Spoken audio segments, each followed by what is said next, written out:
didn't realize that my request to be able to walk around a little bit means, oh, I also realize now that I shouldn't walk that far. I will be blinded. Hello, my name is John Paul. I'm going to be talking to you very soon about ECMAScript 6, which is the next version of JavaScript. How many of you have played around with or know how many of you know what ECMAScript 6 is? Okay, good. So I'll give you a little bit of history in a few minutes and then talk to you about some examples that are very, very interesting. And if any of you happen to be sneaky enough to be tethering or have gotten Wi-Fi into here, I just tweeted my slide deck. And if you do go online, look at the JSconf Brazil Twitter handle or the hashtag, you can follow along in my slides, play around in the interactive code editor that's sitting in the browser, and I think it might be a lot of fun for all of us. So, who am I? My name is John Paul. I work for a company called Penton Media in New York. I am the third New York speaker. It works out very well that New York happens to have lots of these really interesting JavaScript things to talk about. I love JavaScript. Right here is my contact information. If you do want to go find those slides, please feel free. Additionally, Penton Media, my company, is hiring, and you do get to write ES6. We are in New York, though. Definitely get in touch. So, this is all cut off.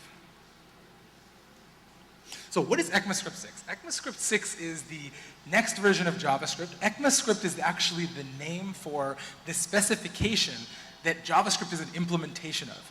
ECMA, E-C-M-A, is the name of the standards body, the European Computer Manufacturers Association, that actually standardizes the JavaScript programming language. And I recently learned it also standardizes the C# programming language, which comes out of nowhere. I had no idea that the standards body did that as well. JavaScript has had a few iterations. There's ECMAScript 3. ECMAScript 3 is currently the standard that is everywhere. It's a very long time ago. It added most notably to the previous version of JavaScript regular expressions, which are awesome. And don't we use that every day? Regular expressions? Yeah. So it took about 10 years to go from ECMAScript 3 to ECMAScript 5. That's why I should do this. And in those 10 years, lots and lots of new features came up as us, as engineers, as well as the standards bodies and a particular group of people within the ECMA standards body called TC39. It's a group of people that work specifically on finding what new features should be implemented and writing the specification for those new features.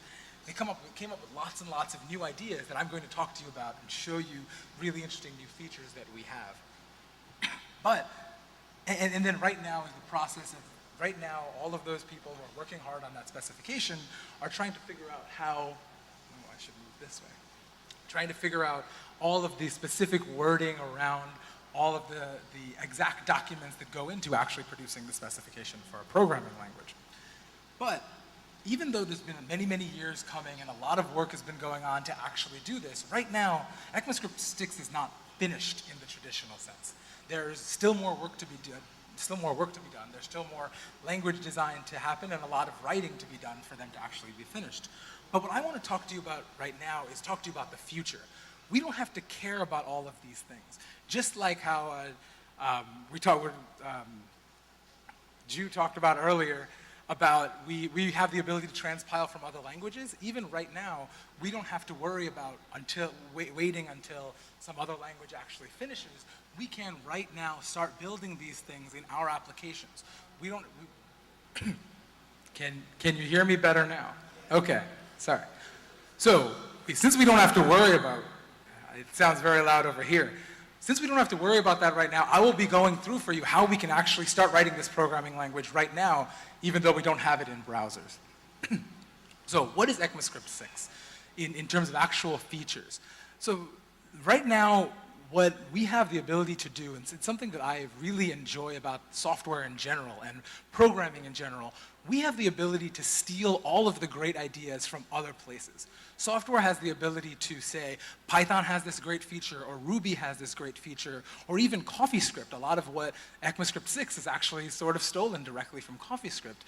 we have the ability to take those, put them into our own programming language, build on top of the previous work that's been done, and we can make better software with better features and better languages going forward, similarly to how the CoffeeScripts of the world, the Scala JSs of the world, and the ClojureScripts of the world allow us to build in a very, JavaScript being the assembly language of the web kind of way, able to build new features into our current browser applications right now. So, ECMAScript 6 has a few of these things: block scoped variables, array comprehensions, template strings, generators and iterators, destructuring assignment. All of these different pieces are taken from Python, from CoffeeScript, from lots of other languages that already have these kinds of things. So the first thing I'll talk about is block scoped variables. I don't know if many of you have seen code like this.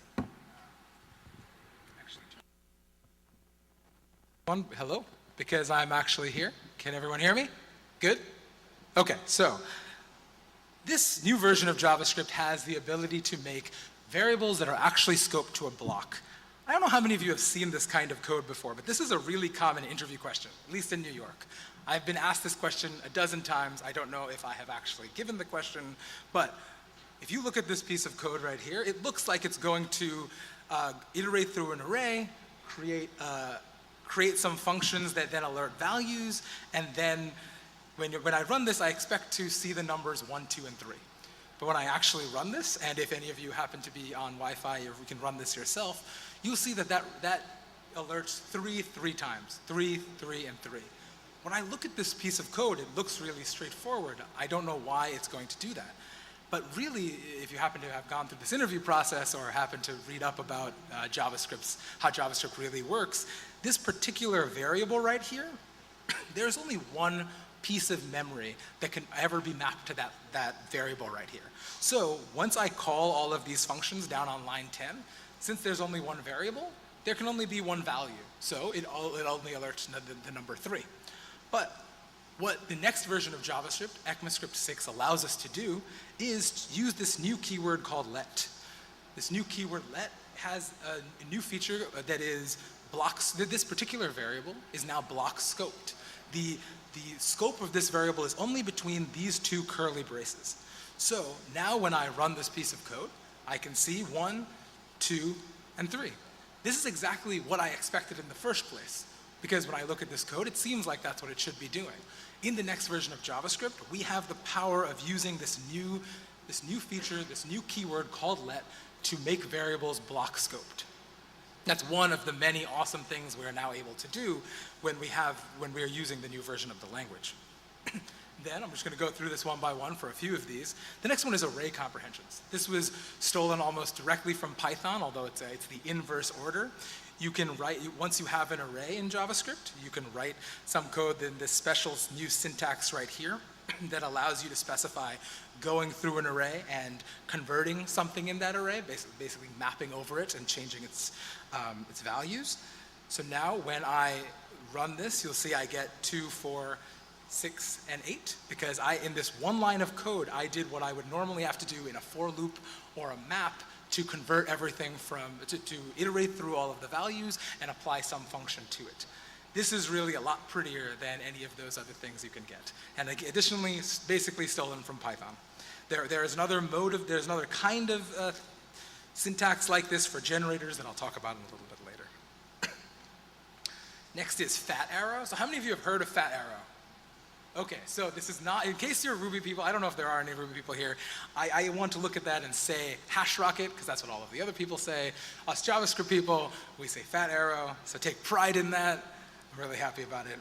What that allows us to do is write a very simple short form without typing the characters F-U-N-C-T-I-O-N. You can very easily, in one statement, write a piece of code that automatically returns the value of the first expression here. So when I run this, I actually see the number 20 because this little thing has the ability to double.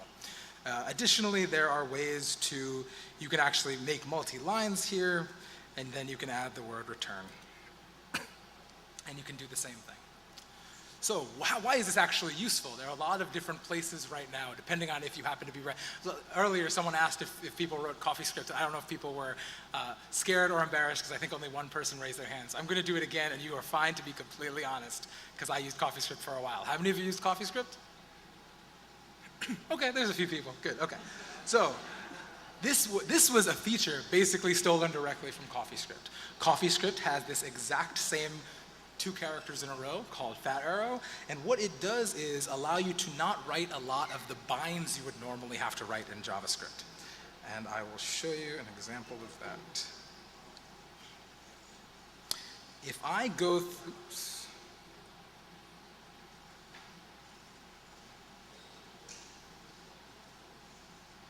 when I call this is a piece of code that sets up a particular function and assigns to a variable the return value of this new fat arrow thing.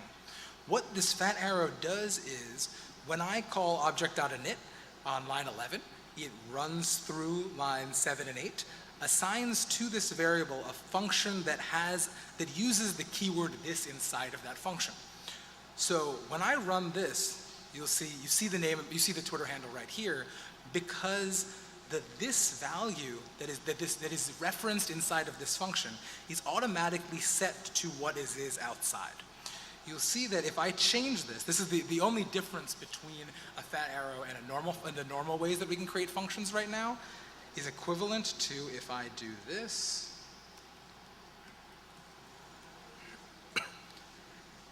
Now again, you'll see I have the same thing.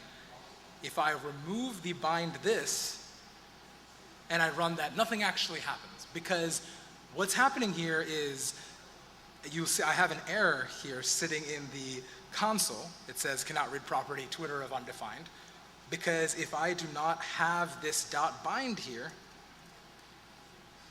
this is set to undefined, which there is no property Twitter on. This is part of the normal JavaScript.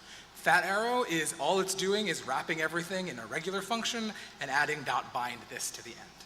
So this is the third thing, one of many new features that we get to have. We don't have to write all of this cruft. We can just write this simple thing right here.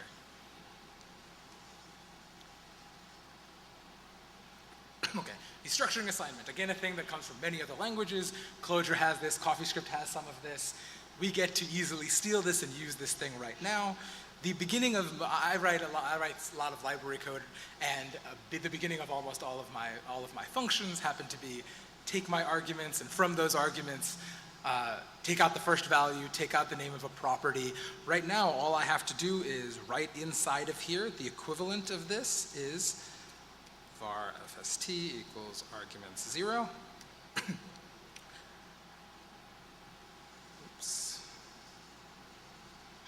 But using this new syntax that ECMAScript 6 allows you to do, you can pass an array and automatically assign them to automatically assign the values inside of that to particular names that you can then use inside of the scope of your function. So here I automatically get 1 and 3 because I happen to name this, I happen to use this or do this new syntax to name this correctly and alert those values. So one last thing I'm going to go through right now and then talk about all the other things. Template strings. So how many of you have been very annoyed at writing plus new line string just to concatenate really, really long lines of strings? Okay, I do this all the time, especially before the world of template handling and then the worlds of handlebars and all of the really nice templating libraries that we have right now in JavaScript.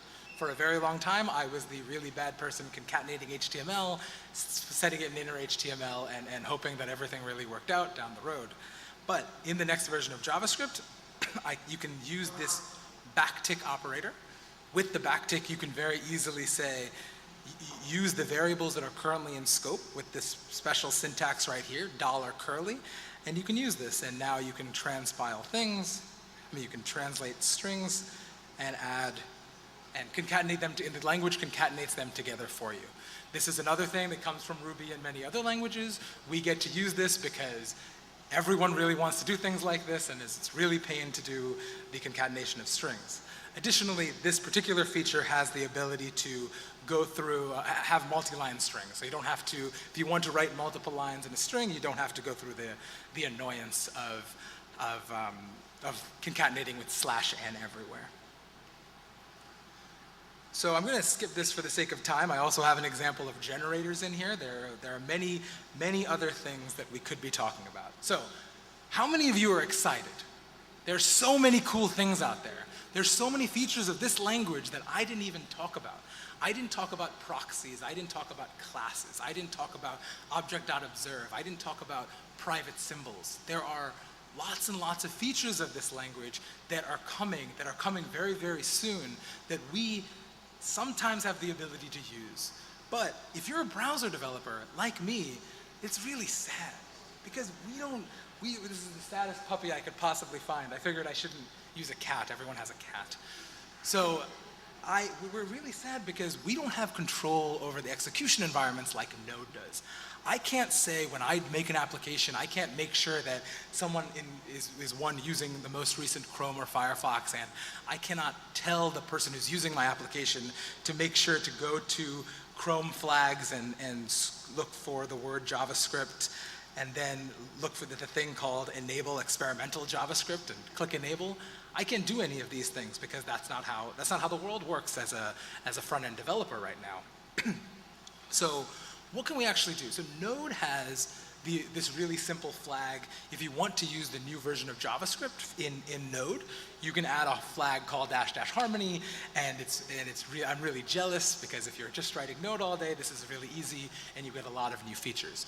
But Node has very different needs. As a Node engineer, you have complete control over the execution environment. You know where this code is going to be deployed, and because it's all within your own server. This isn't like a browser that you don't know what browser you don't necessarily know all of the different options that that a user could potentially come to you with. So how can we go on? There are a few different paths from here that I want you to think about.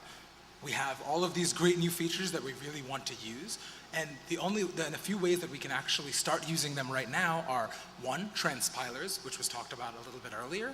We have the ability to take code in one language, take code in ECMAScript 6, the new version, and change it and rewrite it back down to the JavaScript in ECMAScript 5 or ECMAScript 3 that we all use and lots of browsers support. Additionally, we can use shims. A big portion of what the new features that are in the next version of JavaScript can already be implemented in the current version by using libraries that are already written that give you a lot of the new features like maps and promises and sets and these things that I haven't yet talked about, but a lot of this does not need any transpile step that if you really want to use them. So first I'll talk about Treasure. So Treasure is actually the library that I'm using for all of those demos on the previous slides. It's a transpiler that allows you to give a string of one piece of JavaScript, the top part, and you pass it to this compiler and it will spit out the bottom that can be run in ECMAScript 5 environments and above. If you click on this, if you have the site up, you can try in the REPL, you can try out these new features and you can see all of the output code that it's changed into. So if you want to actually implement this, how many of you are using Grunt, Task Runner, build tool? Okay. How many of you're using some build tool anyway? Not necessarily Grunt. Okay, so whatever build tool you're using, whether it be Rake or Grunt or something like that, you can find a way to integrate in this Treasure compiler into your build process as you actually want to develop or deploy your application. Grunt Treasure is written by Aaron Frost. He's actually currently writing an entire book on ECMAScript 6. I don't know if it's actually released yet, but he has a tool for Grunt that makes it really easy. You basically use the normal Grunt configuration, and you can spit out ECMAScript 6 from you can spit out ECMAScript 5 from ECMAScript 6. Another option, if you happen to be using Browserify, you can use ES6ify, which is a Browserify transform, which changes, there's similar Browserify transforms for CoffeeScript. You can use this particular Browserify transform to change everything from ES6 to ES5 before you actually want to run it.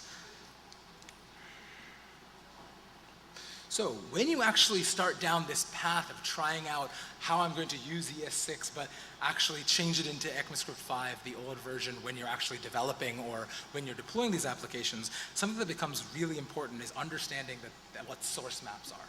Source maps are a translation between the programming language that you're actually writing in and the target language. So either ECMAScript 6 or CoffeeScript or ClojureScript all of these different compilers have what's called a source map that allows the browser to show you the code in the original language, even though it's executing the JavaScript underneath. And using this, you can produce source maps with many of the current compilers for ECMAScript 6. You can actually see inside of your browser console in Chrome or Firefox or any other debugger that supports JavaScript, you can see ECMAScript 6. It can't actually execute all of that. It's actually executing the JavaScript underneath. But you can use this very easily to say, I want to put a debugger point at this particular line, and I want to step over this other line. It's a very nice way to actually debug these things when you're building in this new language. So when you want to so another option, so we've talked about the transpilers. The transpilers are what take your ECMAScript 6 and change it back to ECMAScript 5. There's also shims. Shims don't need any build step. You can just take this library off the shelf. You can drop this into your code base, and using this library adds in many of the features that are shimmable in JavaScript.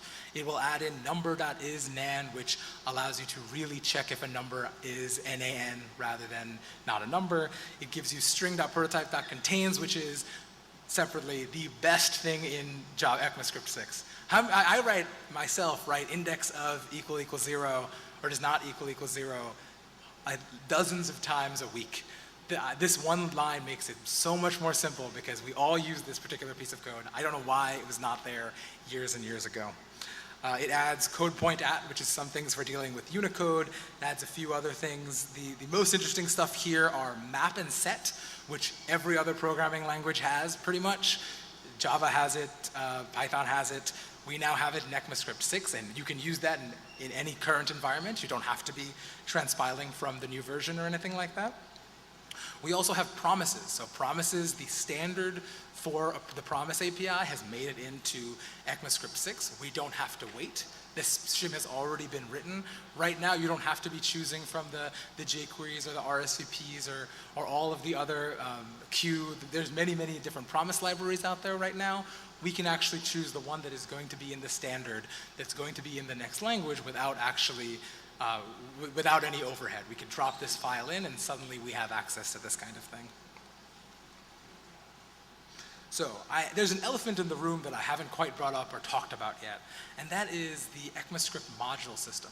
So right now, there are a few different module systems for JavaScript. There is the common JS module system. There's the AMD module system that Require.js implements. But ECMAScript 6 has its own module system that can support many of the use cases across the board for both the browser as well as Node.